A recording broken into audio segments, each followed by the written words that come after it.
Wanted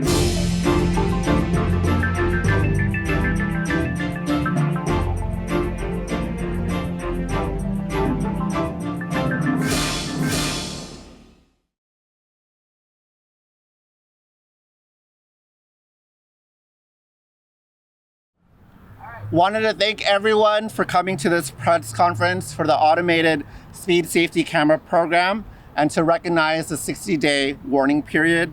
We're here at one of the camera locations, and if you look to my left on that white pole, you'll see one of the cameras. It's that black camera right there. There's also a non-operational camera on the table to my left if you want a closer look. So for today's event, we have a series of speakers who will give their remarks about the program. Then we'll have a Q&A with the media, so we ask that you save your questions until then. With that, I'll have the Oakland Mayor, Barbara Lee, come to the stand. Well, good morning. Thank you for coming. And let me just start by thanking everyone who got us this far, especially to our director of our Department of Transportation, Josh Warren. Thank you to Councilmember Wong, to everyone who has made this a reality. Let me just also thank all of our Oakland residents for being willing to be part of the solution. And that is by actually slowing down while driving and looking out for one another, making our city safer. Traffic safety is public safety. Too many Oakland families have lost loved ones due to traffic violence. Now, every week, 2 Oaklanders are seriously injured or killed in traffic crashes in the past. And speed is one of the biggest reasons that crashes become deadly. And so with this initiative, this program, we're actively addressing speeding to save lives.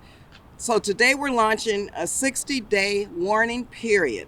This is a chance for everyone to get accustomed to this new system before any fines are issued. We want to change behavior and not just issue tickets. And let me be clear, because everyone is concerned about privacy. Photos will only be taken of license plates, and this is not connected to flock cameras.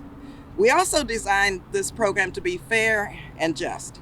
We know that a fine hits different people at different income levels. That's why there is an income-based option for people with lower incomes, while still making sure that everyone is held accountable for driving safely. Every citation will include information about eligibility and how to apply. And let me be clear in terms of why equity matters here.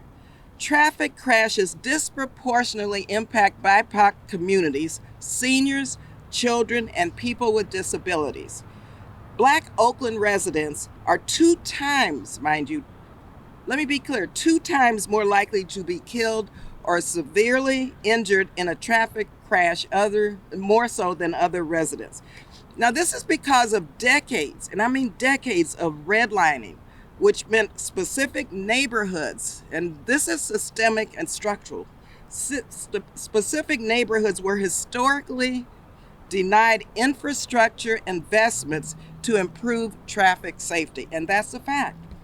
These discriminatory policies, they're a thing of the past now, but we still feel the effects today. We are actively trying to correct that. If this works the way it should, we should see fewer citations over time because people are slowing down, and that's the point. And any revenue generated goes directly back into traffic safety improvements.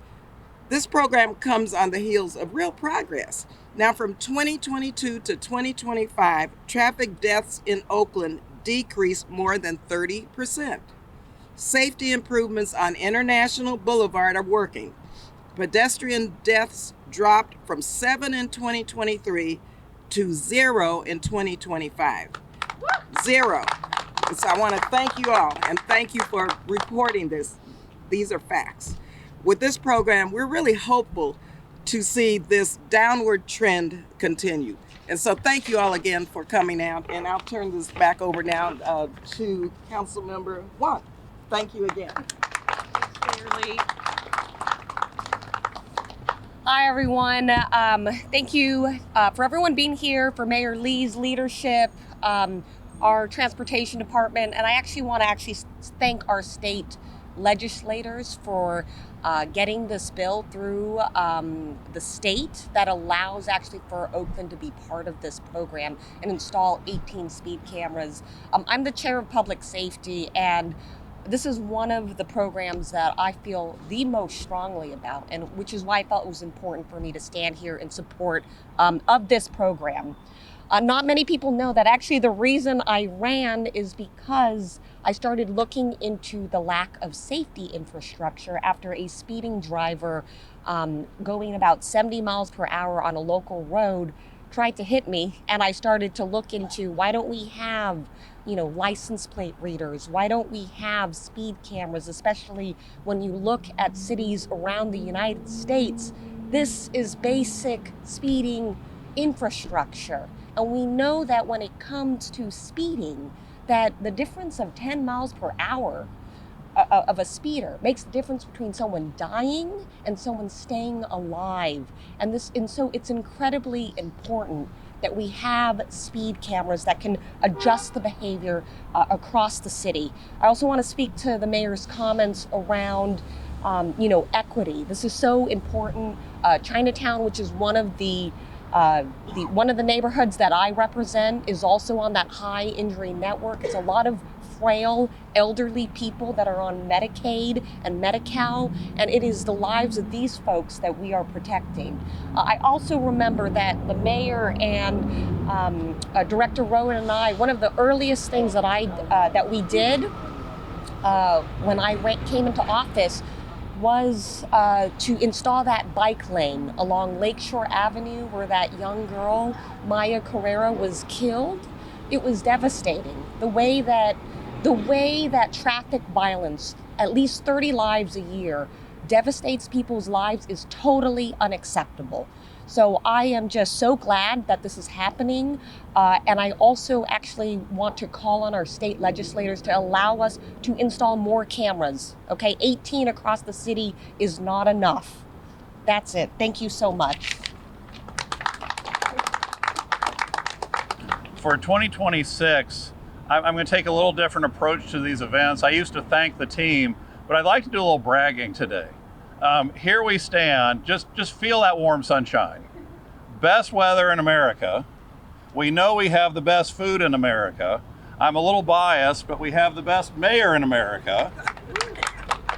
We have the best DOT in America, and we have the best safety advocates in America.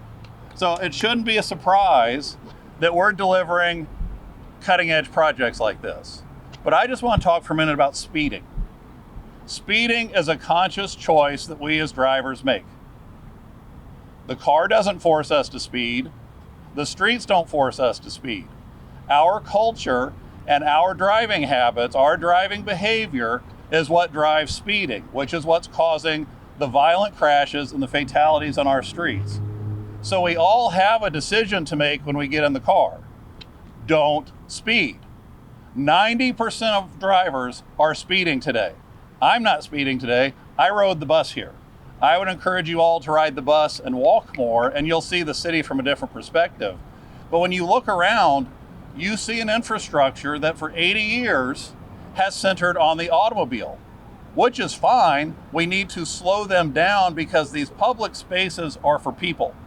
Plain and simple, streets are for people. And so my message to the drivers is, look at your speedometer.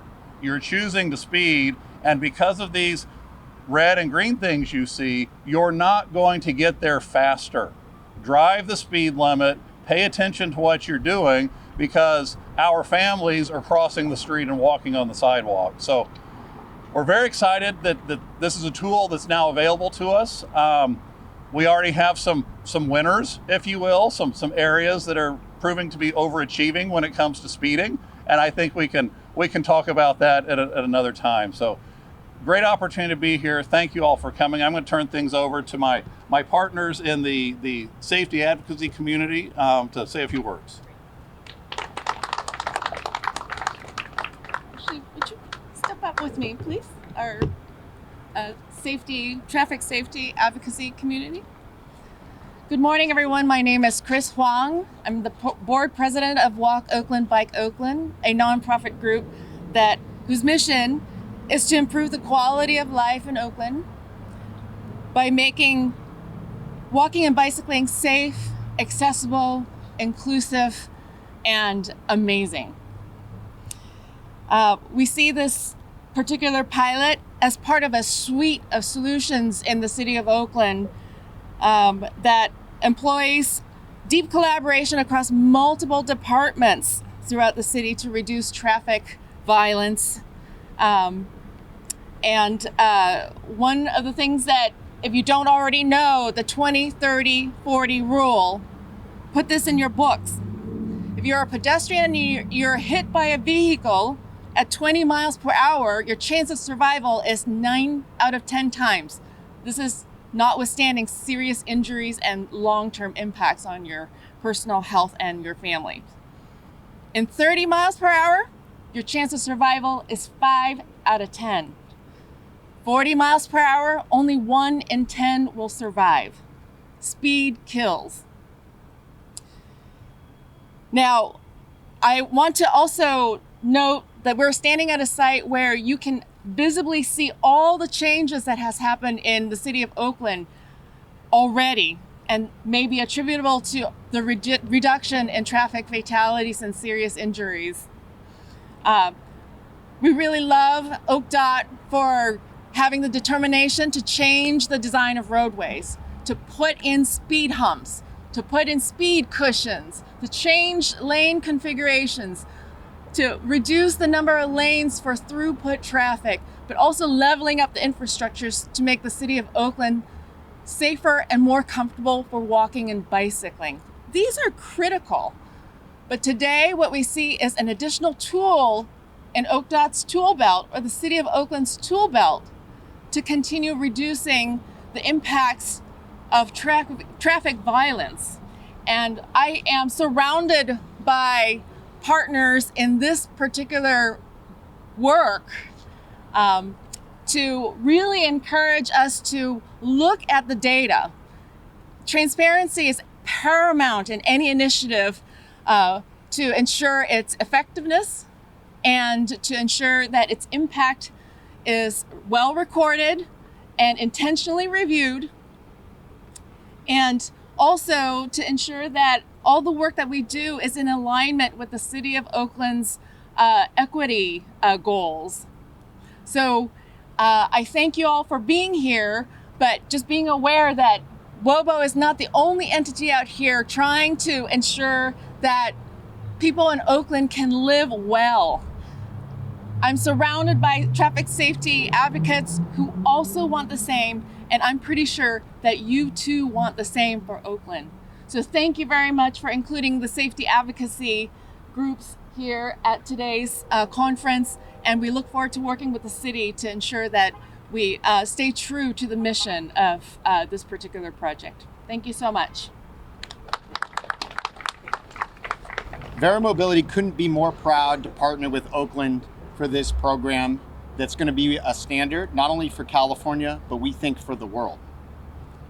Vera Mobility is a camera company, but we're really more than that. We're a safety company. We measure success based on changes of behavior and lives saved, and we're proud that the data proves that these systems work. Oakland had a thoughtful procurement process. We invested in that process. We leaned into the policy and the requirements, and now we're excited to launch this program today. When AB 645 passed, which is the law that allowed for these camera programs to be done, we looked at it as the most thoughtful law that we've ever seen.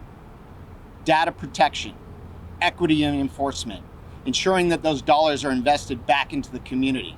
These are new standards that are being looked at throughout the world and the United States. And I want to hone in on one piece, which is about the data and what's being done. These are not surveillance cameras. These are cameras that are only used for the purpose of slowing folks down and saving lives. The DOT is the one that operates this program, not law enforcement. So with that, I'm very excited that we're part of this partnership, and we're really looking forward to seeing the results. Thank you.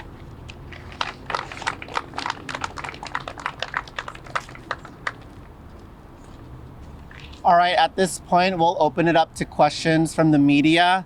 We ask that you keep the questions related to the speed cameras. If you have any questions outside of that, I would save them after the program is over. Somebody said there was 0 pedestrian deaths in Oakland last year.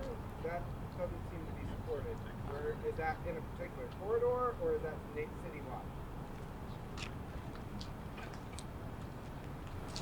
The question about the pedestrian fatalities, that's actually on the international corridor. The Department of Transportation and AC Transit have been working very closely for the past 2 years, and in 2025 the pedestrian fatality number was in fact 0. So we have more work to do, but International or for the whole city? For International Boulevard. And what about the whole city? I would have to look at that data. We're seeing drops across the city, but we were very focused on International because about 30% of our problem was on International. So we made a very intentional effort to focus on East 14th. There's been a little confusion on the start of the 60 days. Was it Wednesday or is it actually today? It was Wednesday. The 60 days has started. Josh, I'm curious about enforcement of fines. Could you explain how fines are issued, receiving in the mail, the amount of time you have to pay them, and the consequences if they don't? So it's a civil penalty. They will get a citation in the mail. I don't want to misspeak on the amount of time. Typically that's 30 days. And much like a parking ticket, then you'll get a reminder and we'll start following up if payment's not made. And just to follow up, heard about the dynamic income-based fine issuance. Somebody who's around like the poverty line, what kind of fine would they be? So that's going to be something that the team will work with. But again, to echo the comments that were made earlier, this is really a program to drive speeds down. We have to demonstrate to the state as part of this pilot that speed is being reduced in these locations. This is not revenue generation. And so again, to what I said earlier, speeding's a choice. If you don't want the camera to send you a ticket, drive the speed limit.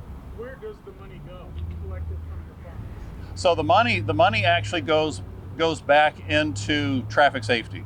They're very specific uses that were spelled out in the legislation. In Oakland. So how much is the pilot program? How long is it going to last? Where's the money coming from? Is there a split like locally and with the state? Let us get back with you on the specifics, because we've had to cobble together several funding sources to get this done. I don't want to misrepresent where all the money came from. Right now on that question, do you know how long this pilot program will last with the funding that's already available? Let me phone a friend on that one. How long are we running on this? 5 years. 5 years. So it's a 5-year authorization. Well, I may bring the camera guy up here who knows. Sorry, I missed that question. How much does a camera cost? I don't have the specifics on how much the camera costs. You have to keep in mind that it's a process, right? And so you have the camera, but then you also have the process of issuing the violations, collecting the violations, and going through the adjudication process. Hey, Will, you guys,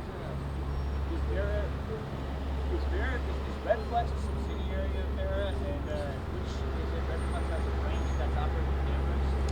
Describe the corporate structure. Yeah, Redflex no longer exists. We acquired that company several years ago. So it's all Vera. Correct.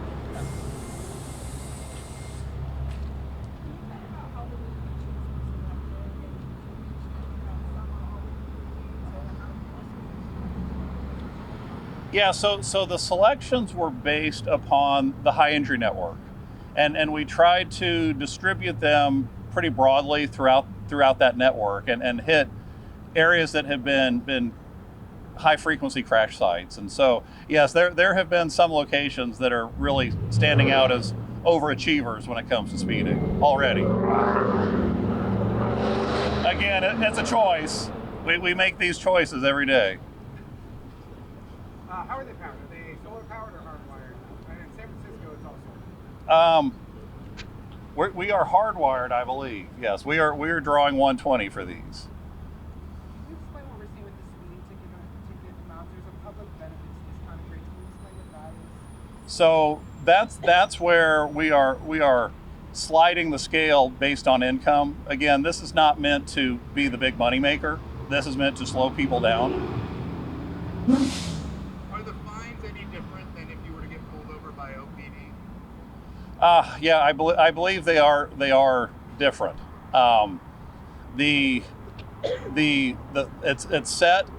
I actually don't know what OPD is issuing their tickets for when they're pulling people over. Quite often, you're getting multiple charges when you get cited for multiple things. And so that's possible because this system is not monitored by law enforcement or used by law enforcement. It's just OPD. That's correct. In fact, when we first started this pilot, OPD made it clear they wanted nothing to do with this, and I think that was best. We came out early and said this is a DOT pilot, and if something happens that's not right, I'm the one to blame.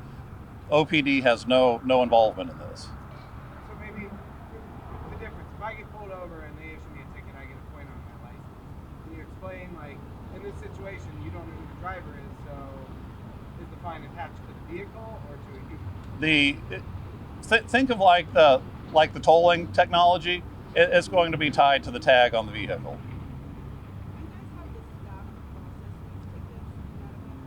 We are working on building that team. We do have a strong mobility team. We're working with our partners in finance to round out what that effort's going to look like.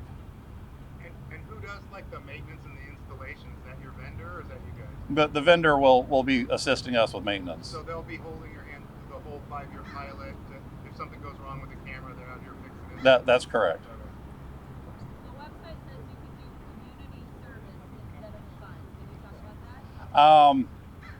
that? I would rather follow up with you on that because I'm not up to speed on what community service offerings we would provide. But again, we're trying to provide options for people that aren't getting into their pocket. We really just want people to slow down. Excuse me, what the percentage the city gets from this? Like from the revenue, what the percentage the city would get, actual percentage, versus what the private company gets? Again, we'll have to provide those details separately. 18 cameras? 18 cameras, yes. Can you explain where the data goes? Acquisition through hardware, software, who's looking at it, then where does it go back to, et cetera, until it runs out? So every citation that's produced by the system has to be reviewed by a human before the citation is issued, and then the data cannot be shared by the state pilot, by the law, with law enforcement. Can you explain who's looking at it, from which agency? Are the hardware manufacturers having access to that data? We are managing that data, DOT. Does Oakland have any other type of function or division within the department that does anything similar in terms of levying fines or collecting fees or anything like that? So we have a parking enforcement group, and so for several years DOT has been issuing traffic citations. So we have about 60 people who are out on a daily basis. If you get a ticket today in Oakland, it's being written by a DOT employee. Is that going to change, or did I hear somewhere that's being transferred to finance? That's correct. Those staff are in the process of being transferred to finance. And will they then have responsibility for monitoring or helping with this program, or is that somebody different? That we're working out those details right now. Okay. Presently, DOT is responsible for it. We'll maintain control over the program. The logistics of processing the citations, we are still in talks with finance about that. A quick question about the surveillance point. So in 2019, there was a study, 82 California agencies collected more than 1 billion license plate scans using ALPRs, but 99.9% of this data was not actively related to an investigation when it was collected. I'm sure you're familiar with the lawsuit happening in San Jose, alleging like Fourth Amendment rights infringement by this kind of understanding where people are, even people who are not speeding, even people who are not committing a crime. What would you say to people who are worried about their Fourth Amendment right to privacy? So I think we're conflating the use of ALPRs through law enforcement with this program. This is simply geared towards speed reduction, and that's the focus. But does it scan all license plates? It will trigger when the car is speeding. So it's not scanning all license plates that drive by? I would have to ask our camera vendor. My understanding is that it's triggered by speed, and that if you're not speeding, then you're not being processed. Are you? The answer is no. No. No. Okay. The answer is no. Thank you. All right. Thank you all. Have a great day. Right. That wraps up our program. Thank you all for coming and have a great weekend. Thank you.